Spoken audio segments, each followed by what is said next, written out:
Hello and welcome to the Selfish Podcast. Today we have Chandrika Phea, who I'm excited to connect with and share with and get to know. So first, can you just tell me where in the world are you? What time of day is it?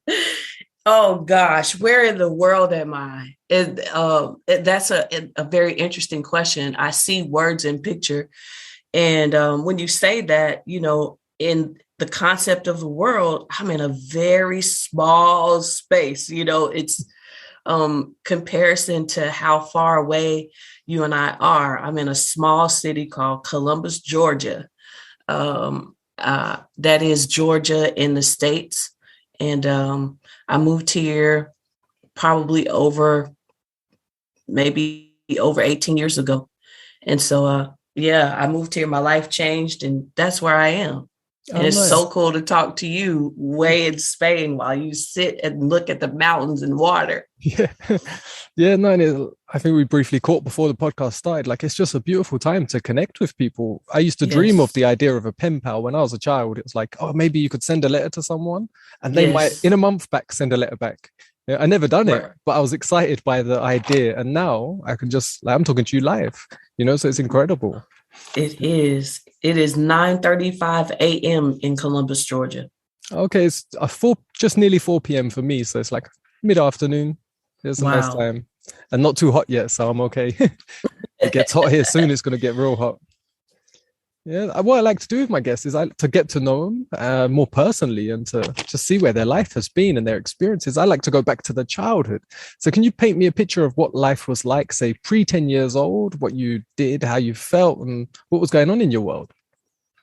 I was born to Christian parents, definitely have a Christian heritage.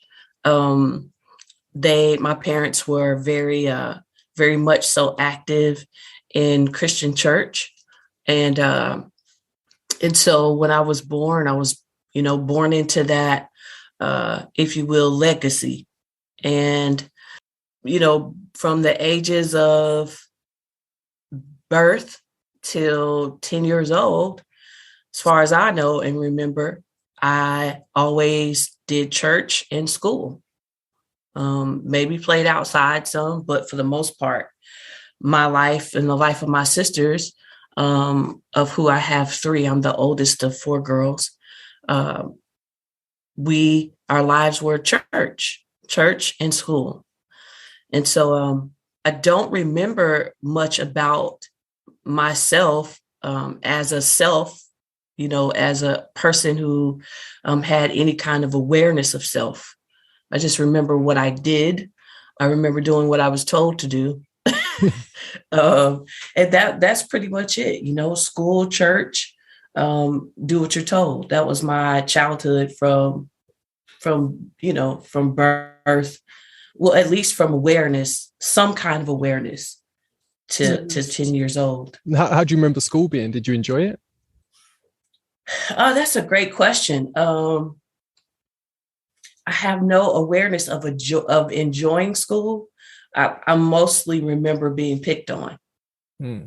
So I went to school in mostly a Black neighborhood. And so, there was a lot of jealousy. And I had, my sisters and we had long, beautiful red hair. We are very fair-skinned women. And so that was something that stood out apparently to other students. And so we were picked on a lot about that. Oh, okay. So is it you come from mixed race or you're just fair skin? Just fair skin. I think there is a mixed race in our family line, Yeah. but both my parents they identify as Black. Yeah, no, it's interesting because I come from mixed ethnicity. I'm half Indian and half English. And Okay. when I was in school, I was the only one that was mixed. That didn't happen back then. It wasn't a thing that really that anyone really knew about. People, there wasn't other children that were mixed. Yes. But there was lots of Asians in my school, lots of English people in the school. Not so many Africans. That was a lot less. Um, Mm-hmm. but I was like the odd one. But I wasn't picked too much on it. It was more actually they fought over competition of which side I was on. Because Mm. it was a really odd place to be. It was like the Indians wanted me on their side because I had Indian in me. The whites wanted me on their side because I had English in me. So it's worked out for me, but it made me actually really aware. So I was always Yeah. watching and like I think coming from sort of mixed background, I didn't have some sort of belonging to a race. So I didn't identify with any race. So I didn't have that Mm-hmm. judgment or issue with it. But I was really Mm-hmm. aware of theirs. It made me really tuned into their issues with it, which I found Mm-hmm. fascinating. And I Mm-hmm. even more fascinating now that I look back. But it's really interesting that you got it from the form of people pretty much of the same race, but just it was a skin tone bias, not even race, Right. but it didn't matter where you was from. It was the complexion. Right. It Yeah. was our complexion that made us stand out. It was our hair color. It was our skin color. It was freckles. It was our eye color. Yeah, I was picked on a lot. I had several fights. More so, I was fighting for my sisters. If it wasn't, girls who were jealous, it was boys who liked us but didn't know how to express it, and so they were dangerously, bullying. And so I had to fight boys over my sisters, fight girls over my sisters. Eventually, I fought for myself, but I was more used to caring for and fighting for my sisters. I'm the oldest, so I'm always, fighting for what's right, fighting for what's fair as it relates to them. Yeah, and I think that's like I've got a younger sister, and I know what it's like to be a bit protective. But I've been on the other receiving end. My brother's 3 to 4 years older than me. Mm-hmm. So when I was in school, he was in the eldest sort of class. He was just about to say finish school when I just started the same school as him, and he had a good Mm-hmm. reputation as being really tough. So everyone, even the older kids, knew who he was. So they were like, "Oh, you can't touch him. He's such and such brother." And I remember that when I was walking around school because it's like the first time you even feeling that feeling because we'd never been in the same school together. And it was Mm-hmm. such an odd feeling, but it felt good. But it also felt nice to know that your brother's got your back, even if he's not there. So I imagine your sisters really appreciated Yes. that knowing you were there and got their back. It's not something we discuss. I hope so, but I don't even know if they remember. I they they remember they remember. I they remember. remember. Yeah, and I don't think I really discussed it with my brother so much that I could Right. even be aware of. Maybe I will Right. next time, thanks to you. So thank you. Yeah, yeah, that would be great. I don't even know if they remember. I remember having to jack up a boy. I waited for him to come out of the front door of the school over my youngest sister. He was his oldest sister, or he was one of two siblings, or maybe three. But his older sister used to pick on me. And I remember one day getting off the bus and I got tired of it. And there was a broken stop sign on the corner where someone had hit it and just left it broken. And I picked it up after she got off the bus and and I popped her with it. And then I walked home, Yeah. And so years later, her brother tried to, start the same thing with my sister, and I was not having it. Yeah, I love the irony that it says stop on it as well.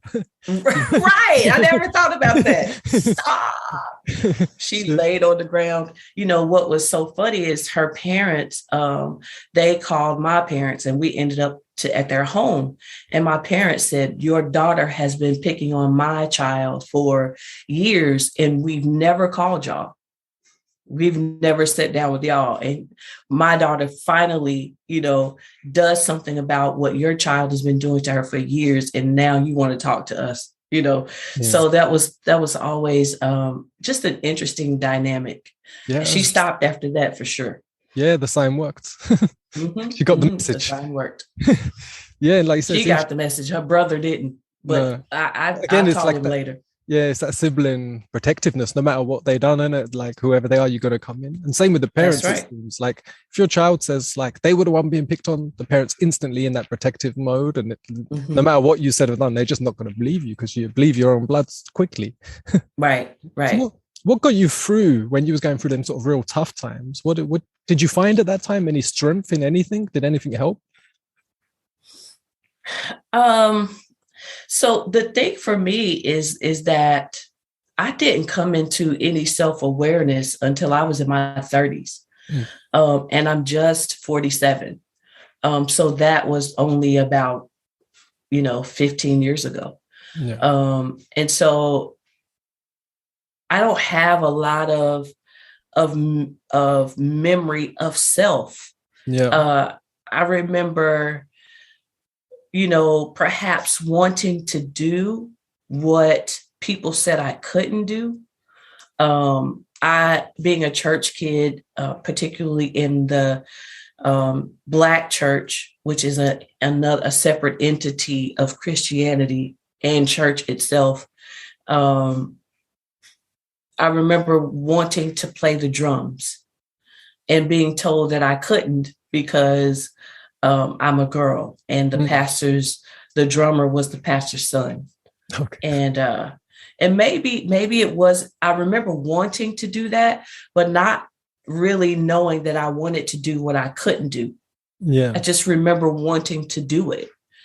It was probably my mother who facilitated, you're not going to tell my daughter what she cannot do. Mm-hmm. So my parents got me a set of drums for the house. And I taught myself how to play. And I became a church drummer who in turn taught others how to play. So there was, I guess, this part of me that always wanted to do what others deemed I couldn't do. Was always doing something different, always doing something unpopular, which is manifested in my life today as I have written a book, saying that I don't want to be a part of the greatest or the largest religion in the world, Christianity. And on the front of the book, I wrote, "Lord, I don't want to die a Christian." So however many years later, after teaching myself how to do what a man said that I couldn't do, years later, I'm still announcing, that there's something different I want to do and be. I want to do something and be something that is not popular. Yeah, nice. I'm really curious now with that. That's what your book's about. So I really want to get into that. But first, can you just tell me what happened at, say, around 30 that you feel gave you a sense of self? I had an opportunity to go and live in China. I was hired to teach over there and do missions work. And it got me away from the people who and the environment that was keeping me from myself, if that makes sense. Yeah. So for me, Christianity was keeping me from myself. Okay. If that, that makes sense. So everything I've been taught, or everything Christianity has taught me, kept me from learning and knowing who I am authentically. Yeah, so you felt like that was keeping you in some form of like box cage. When you broke through that travel into all the different identities, the others, different cultures, different landscape, just the whole thing was just like a breaking out that cage, out that box. Right. I had a chance to go live in China, and I'm there, and I can't do Christianity. I had to figure out how to be what I believed, and so I didn't know who I was without being able to do Christianity. Who was I? And so I really had to kind of push into that. Who was I without the crucifix? Who was I without the clothing that identified me as Christian? Who was I without being able to carry my Bible everywhere I went? Who was I without the things that identified me as Christian? And I had to figure out who that was, because doing Christianity in China would have gotten me in trouble. Oh, interesting. What was you in China for? You said you was teaching. How long, was you there? 2 years. Also a fair amount of time. Yeah. And sometimes I used to feel that I wasn't there long enough. Have you been back since? I hadn't. No. So at what point did you decide you'd put this into a book? Because I'm guessing that was a big turning point for you, and you felt like you had that message to share with others. So when did that sort of start to manifest? I came back from China And when I came back, we were on the just on the back end of Barack Obama taking his seat as the president. And, you know, there were our white Christian brothers and sisters of great influence. They were in the pulpit expressing their disdain for having a Black president. They were expressing their racist views, all under the guise of Christianity. In the meantime, I was struggling with coming back to the States and going back to Christian culture and church culture. I was going and felt claustrophobic. My perspective of God, people, and life had expanded, and it couldn't fit in the same way of thinking that I had left in the States. Now I'm back and I have changed, and I'm trying to fit who I am and who I've become as much as I am aware of in the same way of thinking that I left. And it was a struggle. So between those two realities, I was frustrated. Racist Christians expressing their ill for having a Black president, and then me trying to adjust back to Christian religious expression in Western culture. I was struggling. And I remember watching a pastor invite his grandson to the pulpit to sing a racist song about a Black president. And I turned the television off. I got up to start cleaning my apartment. I walked over to my front door to pick up some shoes. And when I stood, I exhaled, Lord, I don't want to die a Christian. And I took one step forward and said, that's a book. I took another step forward and said, I wasn't planning on writing a book. And so I really kind of pressed into the idea of writing a book and what I would write around that sentiment. And I pursued that. I started writing. I actually felt like I had been reminded as I prayed about what to write. I believe the Lord reminded me that I had already started writing it. As while I was in China, I was evolving in what the way I was thinking, and my experience was causing me to evolve. And I had been writing about that as I communicated back here to my friends back home. And so I was revisiting those journal entries, if you will, and seeing how much I had changed, and reading those entries, those journal writings, and going, I don't even believe that anymore, and revisiting those subjects and rewriting now what I believe. So in my book, for instance, in the first half of it, you'll have an entry from live in China, live in that moment, in that experience where I'm articulating how I've been impacted by what I've done. But then to, revisit that years later and go, I don't even believe this anymore. So that is what I call a PS. It's my postscript of now what I believe about that particular subject. Oh, nice. And yeah. So when did you start your book, and how long did it take you to write? That's a great question. I have no idea when I started it. Well, you sort of started in China with the journals, but right. So it was that long ago. But intentionally tackling it to make it a book, I don't remember. And it took me up until last year to finish. Even after I signed a publishing deal, I continued to write. And I would submit more journals because now it's present day. Now I'm rethinking a lot of what Christianity has taught me altogether. And I'm journaling what I'm rethinking, what I think about it now, or the questions I have about it now. And so it goes often from a date and time where I wrote something years ago, and now I have a postscript, to now just a page of what I'm thinking present day today, what my resolves are, or what my questions are. Oh, nice. And Yeah.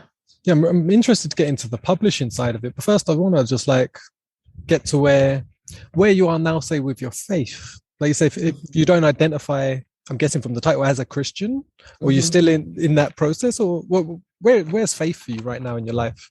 Because you spoke about you still pray. Yeah, I do.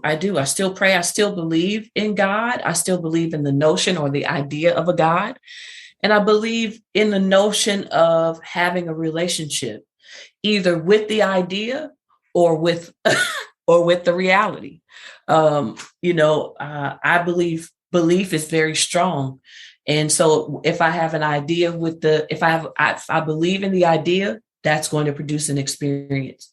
If I believe in God as a reality, that's going to produce an experience. And so, I still believe in God. I still believe in meditating or prayer. And so I still press into that. I want to, at some point, I need to write this down, but I kind of want to take the word faith back. Faith has been given to or accosted by religion. And so, people ask, well, where is your faith now? Or what about your faith? Or are you changing your faith? No, faith is just simply to believe. So I still believe in a lot of things, not just God, but faith, as you know, or belief, as you know, applies to a lot of things. And so my faith is strong. I think everybody's faith or ability to believe is strong. It's what we make that, where we invest that belief. Yeah. And so my belief or my investment is no longer in religion. It's really interesting. But and then when you're saying bringing faith back, that's been like, I have a YouTube channel as well where it's just me talking and sharing my perspective experience, a bit like you're journaling, just like I will just have a conversation about part of my life or a topic or a random question someone asks me and give my current thought and perspective on that. And I was through a podcast with someone else who was talking about religion and faith, and I was describing to the guy, I said, I'm a faithist. I said, I'm full in faith, man of faith. I said, but I have no religion. I said, I attach to no religion. I said, but I am full of faith. And then I done a video on what I called faith fitness. We have to talk more. Yeah. I love it. I don't know if that's a term I invented or not, but I called it faith fitness. And I said, it's like how I measure how quick can I get myself back to whatever's happening in my external is happening for me, not to me, no matter how bad it seems. This is happening for me. It's an opportunity here, even if it comes later in my life, that I can reflect on it and imagine that opportunity. I can choose that event for me, and having that faith that you're in that system as fast as possible. And a bit like your fitness, how quickly you can do something, how quickly you can get back to, once you've done an exercise and your heart rate gets back to a certain rhythm of relaxation. To me, that's like how quick something really stressful happens and you might get thrown out of life a little bit. How quickly can you get back and just smile and go, this was meant to happen. This is my life and it's flowing. I'm just a part of it. And this is something big is happening and I'm just riding. I'm in the journey and having faith in that. And I see a lot of people that say, they really don't want to belong to a religion. They've seen too much of the stuff that's been shown that say puts them off, because there's loads of beautiful things that come from religion, but loads of terrible things as well have been used in the name of religion. So and that's advertised like crazy. So a lot of people, they just instantly just switch to, I don't know what the official terms are, but like atheist, I think agnostic, I think might be the other term. Like they don't, and they lose the faith in the process in life itself. Because they become unknowing of everything and questioning and just sort of in discomfort, they have no faith fitness left. They're really unhealthy in faith. So that was a big part of what I've been thinking about recently and started putting some bits out, is trying to like reunite people with that. And that includes all people of all religions, they're allowed in, they've got faith, they've got their own views, points, but as long as they have a faith in life, and bringing that back, not wanting to do harm, wanting to give love, compassion, kindness, right, being on that path. So no, it's really beautiful to hear your story and how that transformation's happened for you, and that you're still in that mode and you haven't gone, say, like, because when you first said the book, I was like, oh, she lost her faith completely. Like that was the first sort of thing that pops in your mind, which is good. Gains a lot of interest into the book, straight away. Like you say, and then it can actually give something. Well, remember the first word in the title is Lord. Mm. So it's me offering that as a prayer. It was literally an exhale out of my spirit. This thing that has your name on it, I don't want it, you know? And so how do I enjoy believing in the idea or the notion of a God that is bigger, greater than me, that I can thrive from and imitate, if you will? How do I believe in that without the trappings or what I call the fig leaves of Christianity or religion? How do I do that? And asking that question has been more impactful to my thriving than being a Christian altogether. And yes, I'm still in the process. I think that as long as I'm living, because I've spent more time in Christianity than I have in without it. I have a degree in biblical studies. I'm ordained. I'm ordained in the Christian religion. I'm going to stop saying Christian faith, as my book says. Yeah. But again, I'm on this journey. So I'm still finding words to articulate the experience and what I've chosen to give my energy to. But yeah, I still believe, but how do I live life with my faith in God without the box, the prison of religion?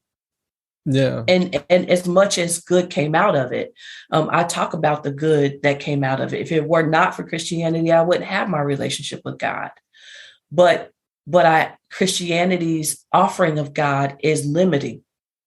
So I feel like there's more to God than Christianity has to offer. Yeah. And I'm looking to experience that. Yeah, and I'm interested with the obstacles you faced coming from such a faith background community. So your parents are, your sisters, I imagine, are. How did you integrate this transformation with them, and what obstacles did you face? Well, I guess if you see them as obstacles, for me, they definitely have been opportunities. More so than that there have been obstacles, opportunities to grow. One showed up the other day. I realized that there are people, I'm choosing my words very wisely. There are people I love who have disconnected from me on social media. And in the same breath, I offer, I love you. It's like, it's an opportunity to grow more than there is an obstacle. All of it has been an opportunity to grow. I can't really offer to you an obstacle in publishing this book. There have been relationships that I've had to let go, or they've organically just kind of dropped. So there's been this opportunity to connect with authenticity as a reality in our world. There are authentic people, and being and connecting with them in relationship has been great. Yeah, no, I love that answer. I love that you said no, they're just opportunities, not obstacles. Because that's how I try to always, like, that's that faith fitness. You're just trying to get yourself back to, like, someone else could be going in the same experience and say, look at all these obstacles. Right. But if they're not attuned to looking at the opportunity there, you don't, like you said, you don't grow, you shrink. No, because you're just going to sit there and go into a worse state of being. And like you said, and if there's that larger picture, that larger higher power, God, whatever someone wants to call it, it's going to offer opportunities. Mm-hmm. It's a bit like I always say it as well, like a film, and it's like a film without drama. You wouldn't watch it. There has to be some drama for a good story. Yes. And life's not over; the story's still going. So hopefully, there's still some drama. It's just not going to be any fun, is it? Right. Yeah, but it's like you say, but if you got during them dramas, you're looking for opportunity. There's always opportunity for massive growth. Yes. Always. Often, the growth is a revealing of oneself. So the growth often is said differently. It's a revealing of how you were created to be. Yeah. And then stepping into that revealing. It's like, oh, that's me. I want to be more of that. You know what I mean? And so often the opportunity is, it reveals who you are. Hopefully, the good of who you are. And you step into that and manifest that, as a person. And so, yeah, Saturday I had my first book signing, and it was so full of joy, and it was so cold, but I was stationed, my table was stationed across from a church. Yeah. Who was also offering their entrepreneurial product. And there was this opportunity, to have a conversation with them. I wasn't going to stand on the literally opposing side. They were on one side and I am on the other. And by opposing, I mean opposite. And so I wasn't going to stand on the opposite side while they passed out cookies about Easter, and I'm on the opposite side saying, I don't want to die a Christian, and not speak to them. I went over and had a conversation with them, and I continued to engage them for the rest of the time we were all there. It was so full of joy to see the disgruntled faces, to see the saddened faces about the title of my book. And it was so full of joy to see the people stand in front of my table and say, thank you, God, for this book. There's somebody else who thinks like I think. And so every opportunity was just so full. Yeah, I imagine there's a lot of people that have so much, like they're feeling how you felt, but there's so much fear of loss, fear of losing their loved ones, fear of losing their community, whatever they've been in this, I don't want to be offensive and call it a club, but they've been in a group, that's been their family, their friends for a long time. And there's some people there that, like I said, they're not sure if they want to be in that club anymore. And right. You're showing that through your book. Your journey, I think, offers people a lot of something to contemplate, but something to actually give them possibility. Right. That's the thing, the possibility. Like, I didn't know that was a choice. What you mean? Check this out. The first person to buy my book on this past Saturday was a pastor. Yeah. Nice. You know what I mean? What do you mean? You can do that? You can make that choice? Yeah. You can make that choice. They think if you leave it, that you're leaving God. And right. You're showing, no, it's not. I'm leaving a branding as in such a way. But that's right. But if anything, I'm becoming more connected to God. That's it. I am the connection to God that I have is becoming more and more tangible for me. It's becoming more and more real, becoming more and more of a possibility than I was ever experiencing while practicing Christianity. Yeah, I'll tell you a little bit of my, like, when religion sort of entered and exited my life. When I was young, I had a really sort of traumatic upbringing. My mom was a single mother, and she suffered severe mental illness. She's developing severe schizophrenia during my early childhood. So by the time I was 7, she was acting in ways that were completely abstract and just for better use of words, crazy. There was just stuff happening, and I was having to look after her. The house wasn't getting clean. There was food. We didn't have food for quite a few days really often. And it was just me and my brother keeping each other company. But it really brought my awareness to the front, because I was making comparisons of other children's parents and looking at life. And my dad was amazing, but he only saw us on weekends and didn't know what was going on because we hid it from him. And he would take us away, and he didn't have much money, but he would take us away in a little van that he built and take us to the beach or something, and we'd just park up. So I had this real duality of experience from a really young age.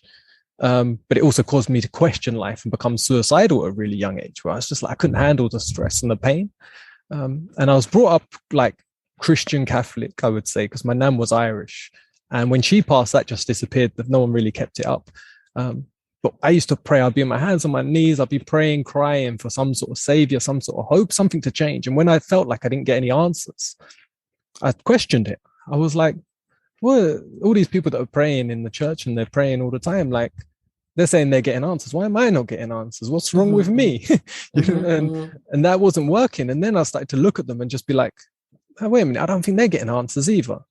And then I started looking at all the other religions, because like where I was from, there was Muslims, there's Hindus, there's a few different big races there and big religions. So I'd be watching their things and I was like, they're all doing the same thing. And I started questioning them all. And then like, I just like, this doesn't make any sense for me, and then I was like, so there is no God, so I got into that state. There just can't be. This pain wouldn't exist, and like the answers would be answered. And I went through that for a long time.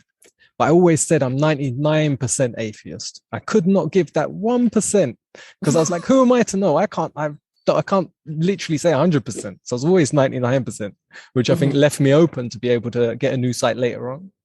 But it took my life to get worse for faith to come back in. And it was like everything fell apart even worse when in 2015.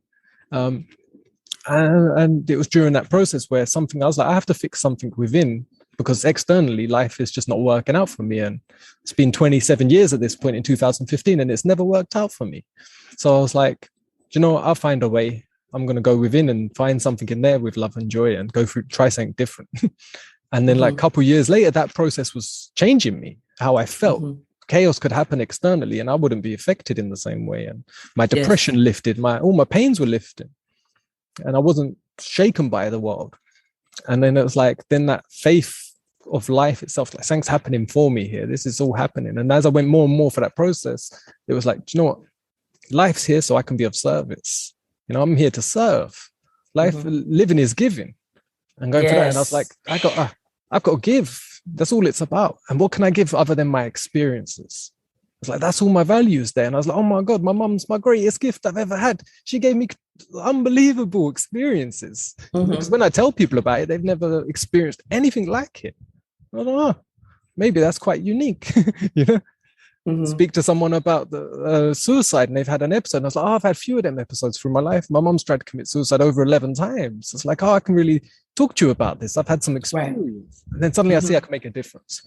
I can see that worth and that value. And as I went through that process, I was like, oh my God, I've had a blessed life. Yeah, it was all the trauma. At one point, I thought I could never say that. I thought that's just not a possibility. And then it's just incredible. But that's where like I went from like semi-religious, but it was indoctrinated. It was just put into my face when I was a child, and it didn't stick. Yes. Then I sort of lost it for a long time. Loved all the atheist debates and stuff. When I see people arguing about religion and stuff, and I'd like to. I was binging them through my early 20s. Yes. And then I was like, and then now to be in such a different place with it all, it's it's beautiful. I have to tell you, I literally wrote somewhere in my book, it's not the title, but I wrote the day that I discovered that living is giving. Like I literally wrote that. And so it was about tithing.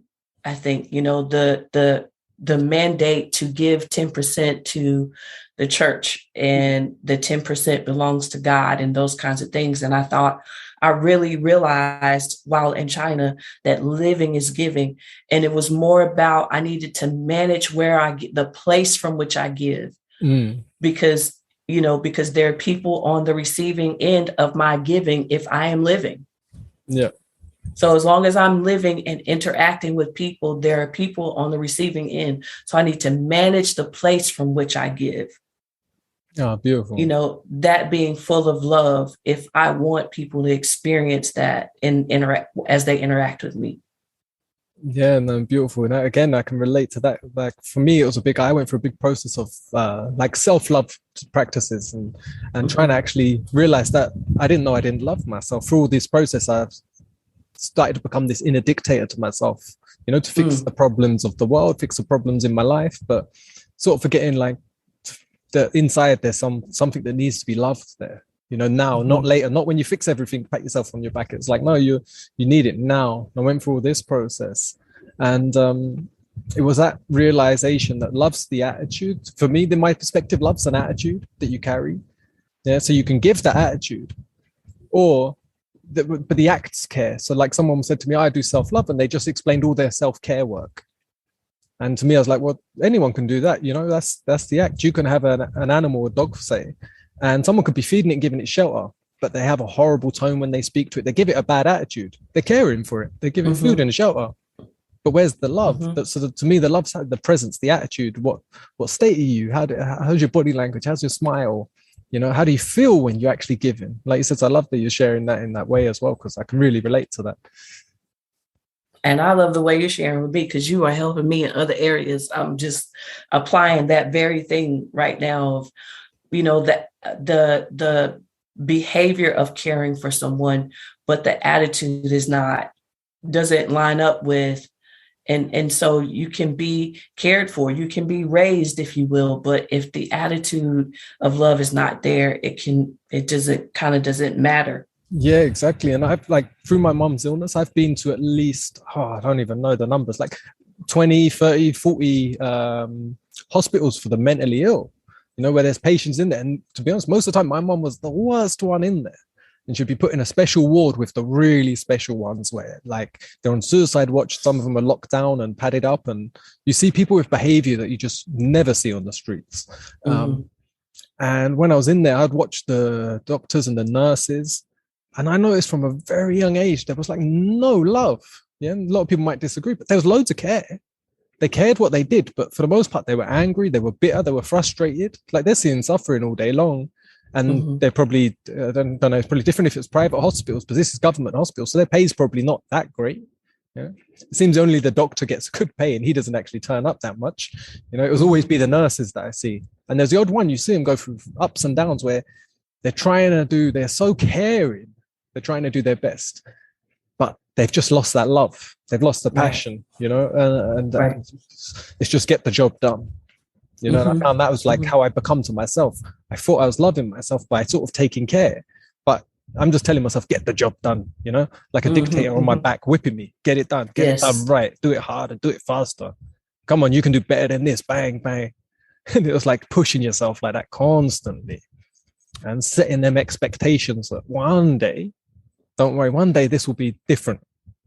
And then I was just living out there, you know, living so far in the future that my present moment was just still suffering, still discomfort. Wow. And I'll tell you one thing that might give you something is a process that I've been trying to get across to people at the moment and putting more content is in the self-love world. I've seen more content arising, less from the male side, there's more on the female side. But for me, the biggest change that really changed for me was unconditional self-love. And once I got that, that's when consistency came. Because when I was just doing self-love and practicing, it was real ups and downs. It was like a roller coaster. Some days it was amazing. I felt great about myself. My attitude was great. Later that day, I could feel terrible and I'd be back to my old habits and looking grumpy. And my partner said to me, she's like, you okay? And I'd get angry. I'd be like, why you tell me I'm okay? I'm fine. And then I realized, well, why do I react like that? I can't be fine. Do you know why am I tense again? Because you look like you're miserable. If I was to take a picture, you look miserable. Yeah, and at the time you don't want to hear that because you're trying to do good still, and you're like, right. And you look back, and then when I was unconditional, I was like, I have to lose all the expectations in myself. Still full of ambition, I can have all the dreams, desires, and ambition in the world, but I don't have to wait for them to actually fruit to feel good, to love myself, to enjoy the moment. I was like, there's no conditions set on myself. Then there's no conditions. The conditions have to be met if there's an expectation. If there's no expectation, there's no conditions. And without that, then there's no judgment. And all the judgment disappeared. I couldn't judge myself on my acts. I was like, I know what kindness is. I know what love is. And I know what compassion is. So why do I need to judge? You know, you just act in that. Not have to keep judging yourself. And then I just lost all judgment for everything. That's the best way I can explain it. It was just like, but that gave me the consistency in my attitude. Yes. The attitude to love. Yeah. I'm really curious because I'm trying to write a book at the moment. I have so many book titles written down and ideas, and I'm trying to formulate on just one at the moment and just get that done. But I was looking at, like, I've interviewed people that have published and people that are self-published. And you said you got yours published. How did you go about actually getting it published? Well, I knew someone who had published a book already. They'd signed a book deal with a publishing company, and so she just recommended my book, and it spoke loud enough to the publishing company, and they said, "Listen, let's talk." Simply, I had been told no by some other companies, and I just continued to pursue opportunities that were being presented to me. And by that, I mean, there were a little glimpse of light that might be, maybe that pub company would like to talk to me, or maybe that, and this one did. And it has been perfect. So I'm grateful for the no's. This publishing company, one of the biggest things I appreciate about the company is that they have been so approachable, because I've not always had applause to offer in specific circumstances. You know what I mean? And so there have been times I felt like I needed to speak up about something that was unpleasant, and they were approachable. Oh, nice. And so there's an overall applause for being approachable that I appreciate about this particular publishing company. Oh, nice. And how much content did you have to send them at the beginning? Was it like the first 3 chapters, or did you have your whole book ready? I had the whole book ready, but I'd also had it copywritten. Okay, so you gave them the whole lot. They checked it through and just got back to you. Yes. And how long did it take, say, from them saying taking you on board to you doing your first book signing?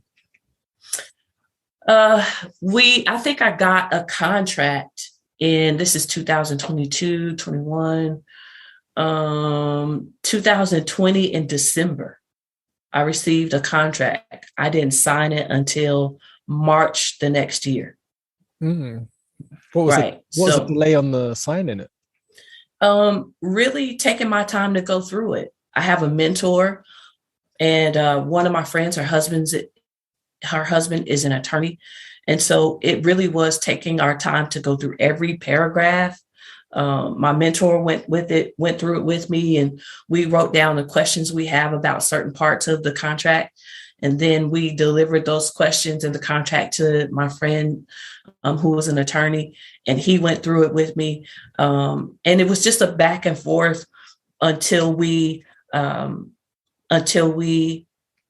had peace. Was there much negotiation or amendments needed in the contract? I think, much is relative. Was there some negotiation and amendments? Yes, absolutely. Would you recommend it, even if you're happy with it, that you should do that process anyway, or is it just because you saw things that needed to be? As far as, what do you mean? For the contract, like someone would say when you never to accept, say, your first deal, and they said there's always room for negotiation. Like, so someone would always want to negotiate, even if they read it and go, no, I'm happy to sign it. This is great. Sometimes a professional might come along and say, you actually look stronger, or it's better to negotiate a little bit. It's actually more professional. If that's the case. I don't know if that's true. That's what I'm asking. Right. And I don't know if it's true either. I didn't negotiate because I wanted to look stronger. I negotiated because the attorney said to me, you deserve better than this. Okay. And so, well, what do I ask for? Well, let's ask for shared equity. Oh, okay. I didn't know, so that I think my biggest recommendation is that you seek legal help or someone smarter than you. Biggest thing for creatives is always surround yourself with people who are smarter than you, who have more life experience. My mentor is a CEO of a government agency. So she's not there for no reason, and she probably will retire from that place. She's been doing it a long time. So she's had to have conversations about legalities. And then my attorney friend was a blessing to me and helped us go through it as well.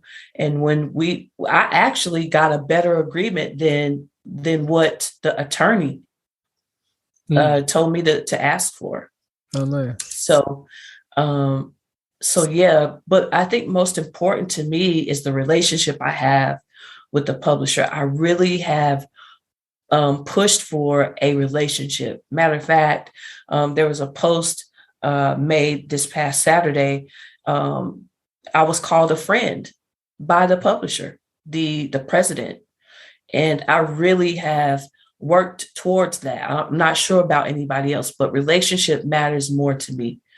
And so when we were going through our discussions, I would always push for video call.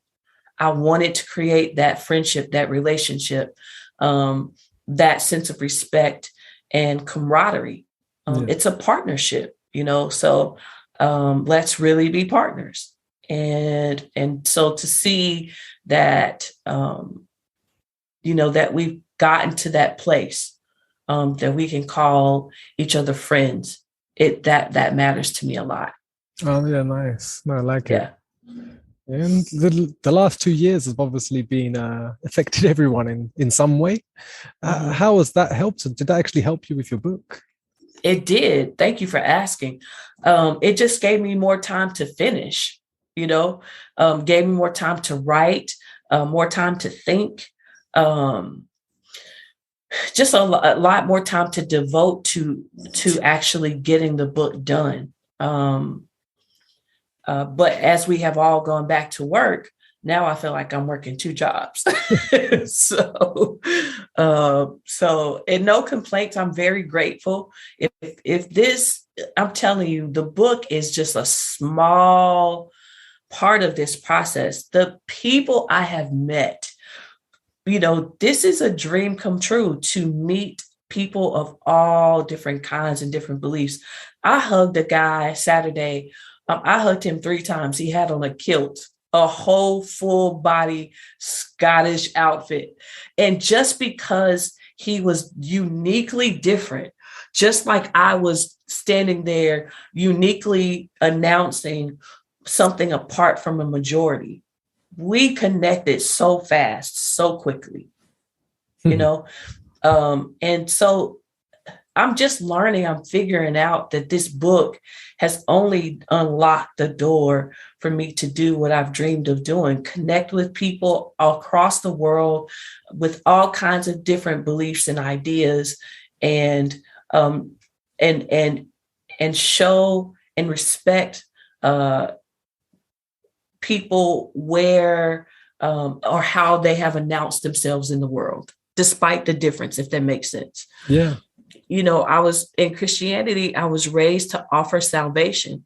My job was to convert you, to make you a Christian. And I didn't feel like I could love authentically doing that. And it was more important to me. I feel like God gave me the mandate to love him, and love people. And I couldn't do that. I couldn't love people and have the agenda of making sure they're Christians. To me, that's not authentic. And so to love with an agenda, to me, is not love at all. And so I had to give up Christianity to do that. Yeah, and it reminds me back what I was saying earlier about the condition, like unconditional love.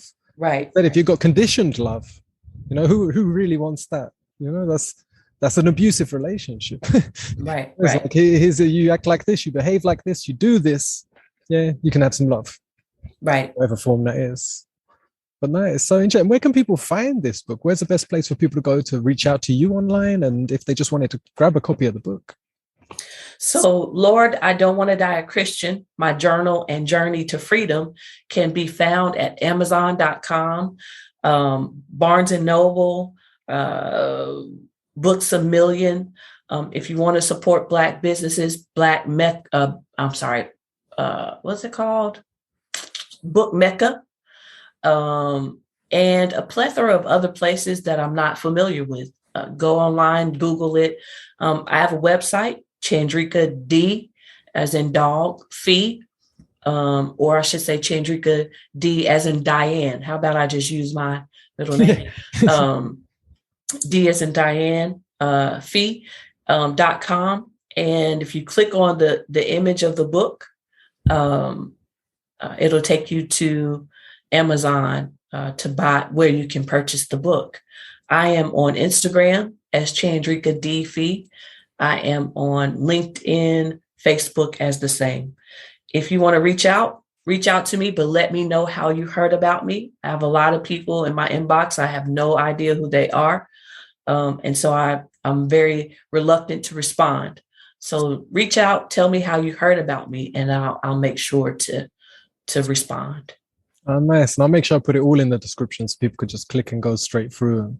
No, yes. It sounds fascinating. I think we're near the end of the show. I have just a few small, fun questions I ask every guest at the end. Do you have time for them? I do. Yeah. Okay. If you could only choose one, a cat or a dog? Dog. What's your favorite color? I don't have one. So, would it be all colors then? I guess so. I don't have a lot of favorites. I'll tell you what shows up in my decor. Multi though, like red, orange, green. They show up in my home decor a lot. Okay. What sound or noise do you love? Oh gosh, do I have to choose one? The sound of the wind, the sound of moving water. Oh God, that one is just that sound of water is amazing. Yeah, the sound of water is one thing, but the sound of moving water is another. And a creek or a river, a waterfall, I say it is a reflection of my heart. It is, if you put a stethoscope to my chest, this is how it sounds. And so I love the sound of moving water for sure, or the wind in my ears. I'm a cyclist, so I love to ride with no headphones. When I go running, I don't put headphones in my ear. I love the sound of nature, the birds, the bugs. I love all that. Oh, nice. And it was actually just one of my previous guests that hasn't gone up yet. She was talking about her friend who was born deaf. And then we was talking about a waterfall and perceptions. And it just came to me. I was like, I want to know how that person feels seeing a waterfall, because such a big part of me, it's the sound it makes. Right. But you're going to feel the vibration. But if you've never heard sound, you're seeing this big picture, you're seeing all this water just hitting the ground and splashing and the motion. But I was just so curious. I said, you got to take her to the waterfall and ask her, what's that feel like? Right. I'm so curious. I have actually, one of my biggest goals or dreams was simply to sit in a waterfall or to sit under it. And I have some photos on social media of me doing that. And it was just the most exhilarating. I was so high. I mean, inebriated from sitting in a waterfall. It was amazing. I mean, just amazing is the best I can do. It was amazing. Yeah, beautiful. What sound or noise do you not like so much? I don't like the sound of styrofoam. When someone's moving around, I don't like that. Of course, the scratching of the chalkboard, that stuff is just, or the sound of a bone breaking or something. Yeah, that would be not nice. Right. Yeah. Those things just kind of go through me. And I've kind of associated that with being empathic, where you can feel just about everything emotionally or physically. Yeah, what excites you? What motivates you? What gets you really energized? These conversations. Nice. And what do you love about yourself? Oh gosh, that's a good question. What I love about myself, I love being boldly authentic. Nice. I love that. I think I'm not settled on this, but I think I came to this world naturally joyous. And I'm still working to see if that's true. But the older I get, I'm not finding where my joy can be interrupted. What do you mean by that? Like you just feel full of joy and it's nothing shakes it, or? Yeah, that's how but I'm not sure. I'm still working on being sure that is true. But there have been times where you would think that it should be interrupted, and it's not.